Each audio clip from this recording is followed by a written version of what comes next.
ಯೇಸುವಿಗೆ ಸ್ತೋತ್ರ. ಇಂದು 11 ಸೆಪ್ಟೆಂಬರ್ 2025. ಎಲ್ಲರಿಗೂ ಶುಭ ಮುಂಜಾನೆ. ಈ ದಿನದ ಧ್ಯಾನ ಭಾಗ ಪೌಲನು ಕೊಲೊಸ್ಸೆಯವರಿಗೆ ಬರೆದ ಪತ್ರಿಕೆ 3ನೇ ಅಧ್ಯಾಯದ 18ನೇ ವಾಕ್ಯ. ಸ್ತ್ರೀಯರೇ, ನಿಮ್ಮ ಗಂಡಂದಿರಿಗೆ ಅಧೀನರಾಗಿರಿ, ಇದು ಕರ್ತನಲ್ಲಿರುವವರಿಗೆ ಯೋಗ್ಯವಾಗಿದೆ.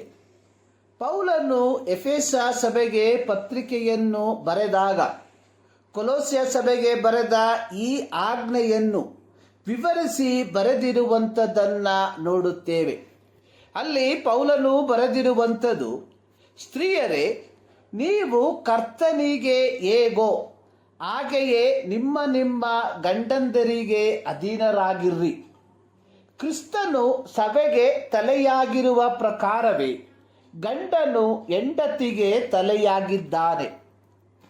ಕ್ರಿಸ್ತನು ಸಭೆಯೆಂಬ ದೇಹಕ್ಕೆ ರಕ್ಷಕನಾಗಿದ್ದಾನೆ.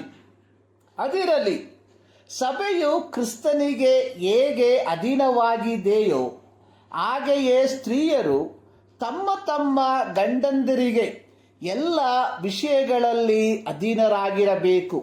ಎಫೆಸ ಪತ್ರಿಕೆ 5ನೇ ಅಧ್ಯಾಯ 22ರಿಂದ 24 ವಾಕ್ಯ.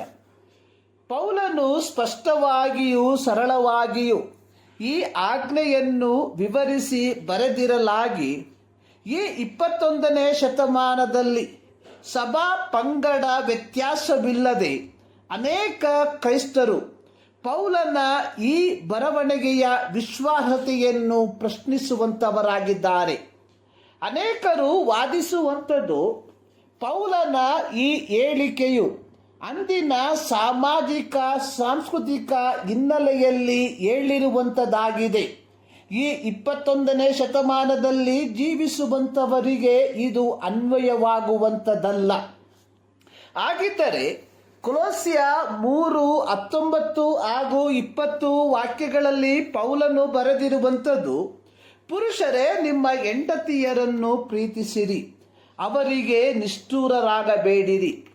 ಮಕ್ಕಳೇ, ಎಲ್ಲ ವಿಷಯಗಳಲ್ಲಿ ನಿಮ್ಮ ತಂದೆ ತಾಯಿಗಳ ಮಾತನ್ನು ಕೇಳಿರಿ, ಇದು ಕರ್ತನ ದೃಷ್ಟಿಯಲ್ಲಿ ಮೆಚ್ಚುಗೆಯಾಗಿದೆ ಎಂಬಿ ಆಜ್ಞೆಗಳನ್ನು ಅಂದಿನ ಸಾಮಾಜಿಕ ಸಾಂಸ್ಕೃತಿಕ ಹಿನ್ನೆಲೆಯಲ್ಲಿ ಹೇಳಿರುವುದರಿಂದ ಈ 21ನೇ ಶತಮಾನದಲ್ಲಿ ಇದು ಸಹ ಅನ್ವಯವಾಗುವುದಿಲ್ಲವೆಂದು ಹೇಳಬಹುದು. ವಿವಾಹ ಸಂಬಂಧದಲ್ಲಿ ಅಧಿಕಾರ ಮತ್ತು ಅಧೀನತೆಯ ತತ್ವದ ಕುರಿತಾಗಿ ಪೌಲನು ತನ್ನ ಪತ್ರಿಕೆಯ ಬರವಣಿಗೆಗಳಲ್ಲಿ ಹಲವು ಬಾರಿ ಉಲ್ಲೇಖಿಸಿರುವಂಥದ್ದನ್ನು ನೋಡುತ್ತೇವೆ. 1 ಕೊರಿಂಥ 11ನೇ ಅಧ್ಯಾಯದ 3ನೇ ವಾಕ್ಯದಲ್ಲಿ ಪೌಲನು ಹೇಳಿರುವಂಥದ್ದು, ಒಂದು ಸಂಗತಿಯನ್ನು ನೀವು ತಿಳಿಯಬೇಕೆಂದು ನನ್ನ ಇಷ್ಟ, ಅದೇನೆಂದರೆ ಪ್ರತಿ ಪುರುಷನಿಗೂ ಕ್ರಿಸ್ತನು ತಲೆ, ಸ್ತ್ರೀಗೆ ಪುರುಷನು ತಲೆ. ಆದಿಕಾಂಡ 3:16 ಯೆಹೋವನು ಅವ್ವಳಿಗೆ ಹೇಳಿದಂಥದ್ದು, ನೀನು ಗರ್ಭಿಣಿಯಾಗಿರುವ ಕಾಲದಲ್ಲಿ ಬಹು ಸಂಕಟ ಪಡಬೇಕೆಂದು ನಾನು ನೇಮಿಸಿದ್ದೇನೆ. ಕಷ್ಟದಿಂದಲೇ ಮಕ್ಕಳನ್ನು ಏರುವಿ. ಗಂಡನ ಮೇಲೆ ನಿನಗೆ ಆಶೆ ಇರುವುದು, ಅವನು ನಿನಗೆ ಒಡೆಯನಾಗುವನು.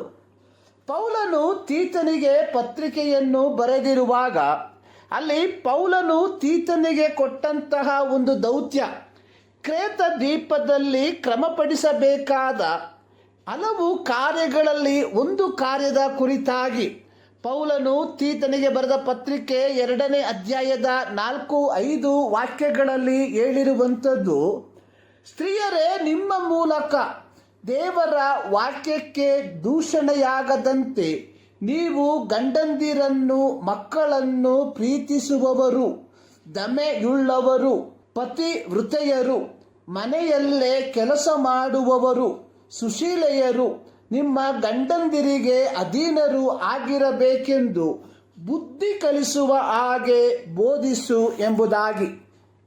ಅಧೀನರಾಗಿರ್ರಿ ಎಂಬ ಪದಕ್ಕೆ ಪೌಲನು ಉಪಯೋಗಿಸಿರುವ ಗ್ರೀಕ್ ಪದ ಉಪಟಸೋ. ಉಪ ಅಂದರೆ ಅಂಡರ್, ಟಸೋ ಅಂದರೆ ಅರೆಡ್.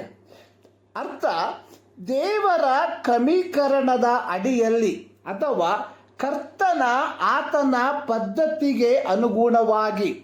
ಇದು ಬಲವಂತದಿಂದಲ್ಲ, ಸ್ವ ಇಚ್ಛೆಯಿಂದ ತನ್ನನ್ನು ದೇವರ ಪದ್ಧತಿಗೆ ಒಳಪಡಿಸುವುದು.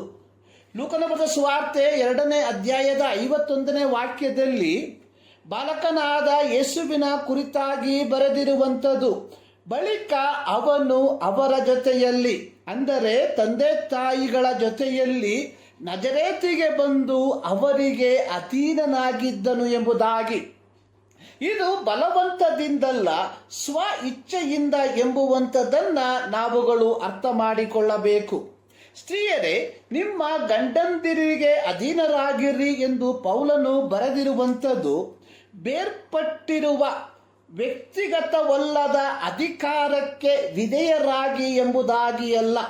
ಬದಲಿಗೆ ಅವರಿಗೆ ಯಾರೊಂದಿಗೆ ಆತ್ಮೀಯ ವೈಯಕ್ತಿಕ ವಾಸ್ತವತೆಯ ಸಂಬಂಧವನ್ನು ಹೊಂದಿದ್ದಾರೋ ಆ ವ್ಯಕ್ತಿಗೆ ವಿಧೇಯರಾಗಿರ್ರಿ ಎಂಬುದಾಗಿಯಾಗಿದೆ. ಉದಾಹರಣೆಗೆ, ಯೇಸು ಕ್ರಿಸ್ತನೊಂದಿಗೆ ನಮಗಿರುವ ಸಂಬಂಧ ಅನ್ನುವಂಥದ್ದು ವ್ಯಕ್ತಿಗತವಲ್ಲದ ಸಂಬಂಧವಲ್ಲ, ಬದಲಿಗೆ ಆತ್ಮೀಯ ವೈಯಕ್ತಿಕ ವಾಸ್ತವತೆಯಿಂದ ಕೂಡಿರುವ ಸಂಬಂಧವಾಗಿರಲಾಗಿ ನಾವು ಆತನಿಗೆ ವಿಧೇಯರಾಗುವುದು ಎಷ್ಟು ಪ್ರಾಮುಖ್ಯವೋ ಹಾಗೆಯೇ ಸ್ತ್ರೀಯರು ಗಂಡಂದಿರಿಗೆ ಅಧೀನರಾಗಿರಬೇಕೆಂದು ಪೌಲನು ಹೇಳುವಂಥವನಾಗಿದ್ದಾನೆ. ಈ ಮುಂಜಾನೆಯಲ್ಲಿ ಸರ್ವಶಕ್ತನಾದ ದೇವರು ಈ ಅಧ್ಯಯನದ ಮೂಲಕ ನಿಮ್ಮನ್ನು ಆಶೀರ್ವದಿಸಲಿ.